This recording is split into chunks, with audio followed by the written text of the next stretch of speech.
The movie Pompeii is playing at area theaters, and I'm looking forward to seeing it.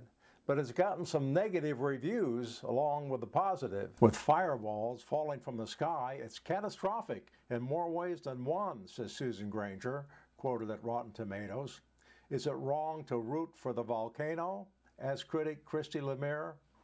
Reviewer Ben Kendrick writes, a clumsy character drama that turns one of history's most interesting and heartbreaking natural disasters into a tiresome and unmoving cinematic experience.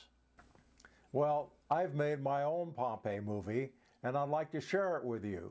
And because the narration was written by the great Mark Twain, it may move you, even break your heart. Fully one half of the buried city, perhaps, is completely exhumed and thrown open freely to the light of day, and there stand the long rows of solidly built brick houses, roofless, just as they stood 1,800 years ago, hot with the flaming sun. In one of these long Pompeian halls the skeleton of a man was found, with 10 pieces of gold in one hand and a large key in the other.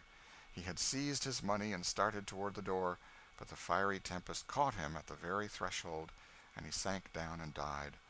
One more minute of precious time would have saved him.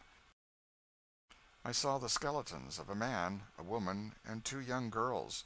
The woman had her hands spread wide apart, as if in mortal terror, and I imagined I could still trace upon her shapeless face something of the expression of wild despair that distorted it when the heavens rained fire in these streets so many ages ago. The girls and the man lay with their faces upon their arms, as if they had tried to shield them from the enveloping cinders. In one apartment 18 skeletons were found, all in sitting postures, and blackened places on the walls still mark their shapes and show their attitudes, their shadows.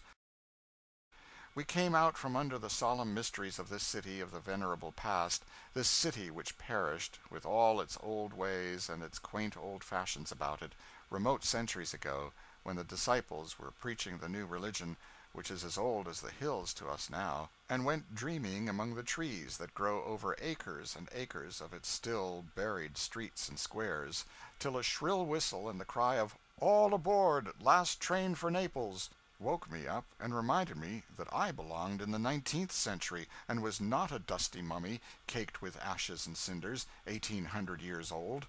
The transition was startling. Compare the cheerful life and the sunshine of this day with the horrors the younger Pliny saw here the 9th of November A.D. 79, when he was so bravely striving to remove his mother out of the reach of harm, while she begged him with all a mother's unselfishness to leave her to perish and save himself.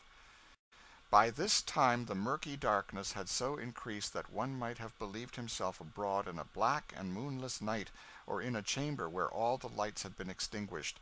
On every hand was heard the complaints of women, the wailing of children, and the cries of men. One called his father, another his son, and another his wife, and only by their voices could they know each other. Many in their despair begged that death would come and end their distress, and some believed that this night was the last, the eternal night which should engulf the universe.